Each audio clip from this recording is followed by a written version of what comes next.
Est-ce que ça t'est déjà arrivé de vouloir faire une intelligence artificielle, un site web ou même un script pour automatiser une tâche répétitive? Si oui, tu devrais utiliser Python. Et avant de te montrer comment créer tes premiers programmes Python en quelques minutes, je vais te montrer pourquoi c'est le langage indispensable à apprendre aujourd'hui. Alors reste bien jusqu'à la fin pour tout comprendre.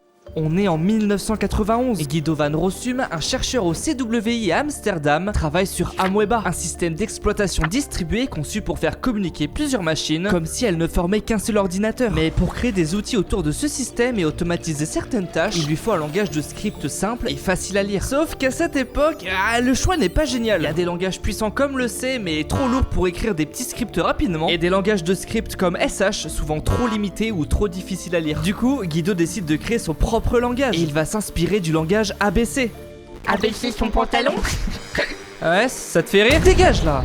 Pardon, je disais. Il s'inspire du langage ABC pour l'idée de l'indentation, de Modula 3 pour la gestion des exceptions, et il conçoit un langage clair, agréable et extensible en C. Et ce langage, il l'appelle Python, tout simplement parce qu'il est fan de la série Monty Python's Flying Circus. Moi, perso, je trouve ça nul. Mais bref, passons. Il est rapide à prendre en main et surtout, il permet de créer énormément de choses avec très peu de lignes de code. On le retrouve notamment chez des géants comme la NASA, Netflix, Spotify et même Meta, ce qui montre à quel point il est polyvalent. Et cette polyvalence, on la voit dans plein de domaines. En back-end avec API, Flask ou Django pour automatiser des tâches ou faire du web scraping. Et c'est le langage numéro 1 en data science et en intelligence artificielle grâce à des librairies comme NumPy, Pandas, TensorFlow ou même PyTorch. D'ailleurs, dans la data, on utilise souvent Python avec des notebooks, un outil qui permet d'exécuter le code par petits blocs et surtout d'écrire du code tout en le documentant directement dans le même fichier. C'est aussi le langage préféré des étudiants parce qu'il est clair, simple et idéal pour apprendre la programmation. Et donc, pour coder en Python, c'est super simple. D'abord, installe Python depuis le site officiel et surtout pas depuis le Microsoft Store. Ensuite, crée un fichier .py ou alors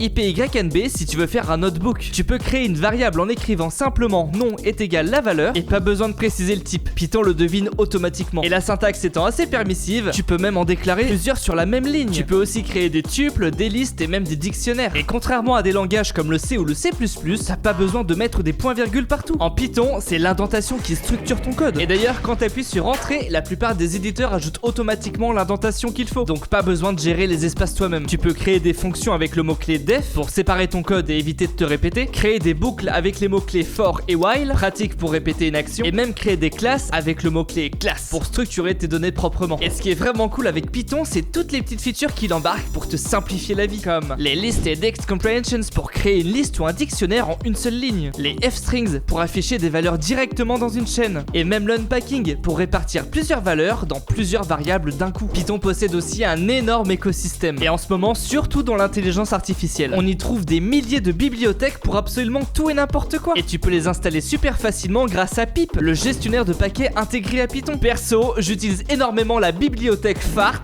pour débugger mon code. Et toi, est-ce que tu utilises Python? Dis-le moi en commentaire, et si cette vidéo t'a plu, n'hésite pas à t'abonner.